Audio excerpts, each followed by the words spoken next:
Lahore tax بار ایسوسی ایشن نے تحریک انصاف کے فارن فنڈنگ کیس کے حوالے سے الیکشن کمیشن کو ایک خط میں آگاہ کیا ہے کہ پی ٹی آئی کی جانب سے آڈٹ رپورٹس میں اپنی چوریوں اور کوتاہیوں کا مدعا آڈیٹرز پر ڈالنے کی بھونڈی کوشش کی جا رہی ہے۔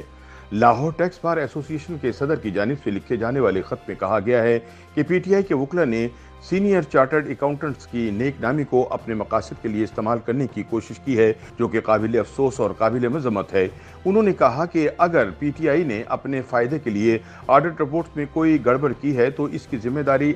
آڈیٹرز کے کاندھوں پر نہیں ڈالی جا سکتی۔ لاہور ٹیکس بار ایسوسی ایشن کے صدر جمیل اختر بیگ نے P T I foreign funding case میں الیکشن کمیشن کو ایک خط میں پی ٹی آئی کے وکلاء کی جانب سے فارن فنڈنگ کیس میں آڈیٹرز پر ملبہ ڈالنے کی کوشش کو رد کرتے ہوئے کہا ہے کہ عمران خان کے وکلاء نے چارٹرڈ اکاؤنٹنٹس کی نیک نامی کو اپنے مقاصد کے لیے خراب کرنے کی کوشش کی ہے، جو قابل افسوس اور مذمت ہے۔ خط میں کہا گیا ہے کہ پی ٹی آئی کے وکلاء کے پاس کوئی جواز نہیں تھا کہ وہ آڈیٹرز کی ساکھ کو اپنے مقصد کے لیے استعمال کرتے۔ 9 نکات پر مشتمل خط میں فارن فنڈنگ کیس کی 2 اگست 22 کو دیے گئے فیصلے میں آڈیٹرز سے متعلق دیے گئے حوالوں کو حذف کرنے کی درخواست کی گئی ہے۔ یہ حوالہ پی ٹی آئی کے اکاؤنٹس کا آڈٹ کرنے والی کمپنی مونف ضیاء الدین اینڈ کو چارٹرڈ اکاؤنٹنٹ سے متعلق ہے، جس کا ذکر الیکشن کمیشن کی فارن فنڈنگ کیس میں دیے گئے فیصلے کا حصہ ہے۔ جمیل اختر بیگ کے خط میں چارٹرڈ اکاؤنٹنٹ اختر محمود میاں کا نام بھی پارٹنرز کے طور پر درج ہے۔ خط میں الیکشن کمیشن کی سکروٹنی کمیٹی کی رپورٹ کا حوالہ دیا گیا ہے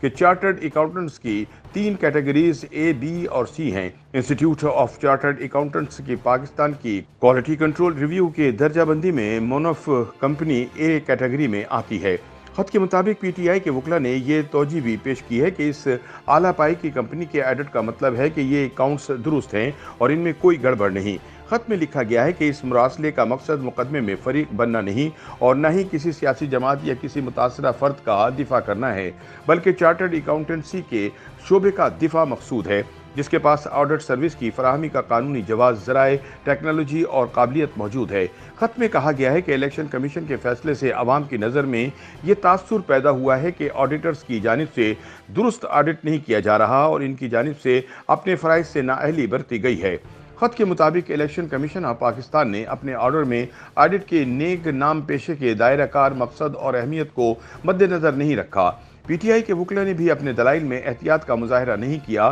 کہ آڈٹ کا پیشہ کس طرح بدنام، توہین کا نشانہ بنایا جا رہا ہے یا غیر ضروری طور پر عوام کی تنقید کا شکار ہو رہا ہے، جن کا مقصد حقائق سے قطع نظر اس فورم الیکشن کمیشن سے ریلیف حاصل کرنا تھا۔ خط میں آڈیٹرز کا دفاع کرتے ہوئے دلیل دی گئی کہ آڈٹ کسی کمپنی کی اتھارٹی، انٹرپرائزز یا غیر منافع بخش تنظیم کے ارکان کے لیے کیا جاتا ہے۔ مالیاتی بیانات اور آڈیٹرز کی رپورٹ متعلقہ کمپنی، انٹرپرائزز یا تنظیم کی ملکیت ہوتی ہے۔ آڈیٹرز کی رپورٹ کے ہمراہ مالیاتی بیان وصول کرنے کو کوئی احتیاط یا قانونی حق حاصل نہیں کہ وہ مالیاتی بیان کی جانچ پڑتال، تجزیہ یا اس کی پرکھ کریں کہ فائنینشل اسٹیٹمنٹس غلط ہیں یا درست نہیں، اور یہ کہ آڈٹ ان کے اطمینان کے مطابق نہیں اور آڈیٹر کو ذمہ دار ٹھہرایا جائے یا ان کی بدنامی کی جائے۔ یہ متعلقہ ادارے یا کمپنی کی مینجمنٹ کی ذمہ داری ہوتی ہے کہ وہ اکاؤنٹس تیار کرے اور آڈٹ کے لیے آڈیٹرز کو فراہم کرے۔ آڈیٹرز کو اختیار نہیں کہ وہ اکاؤنٹس تیار کریں یا اکاؤنٹس کو ظاہر کریں۔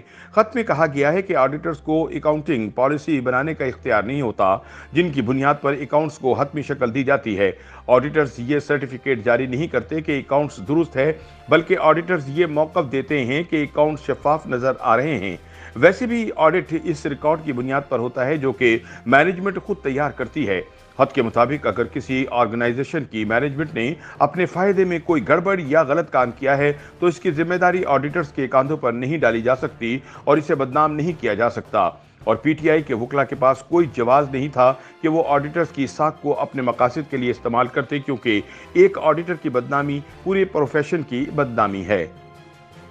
یوٹیوب پر گوگلی نیوز دیکھنے کے لیے youtube.com کی سرچ بار میں googly news T V type کریں۔ گوگلی نیوز کے پیج پر سرخ رنگ کے سبسکرپشن والے بٹن پر کلک کرنا نہ بھولیے۔ یوٹیوب پیج پر اپلوڈ ہونے والی ویڈیوز سے باخبر رہنے کے لیے بیل آئیکن پر کلک کیجیے۔ آپ کو ہر نئی ویڈیو کے بارے میں نوٹیفیکیشن موصول ہو جائے گا۔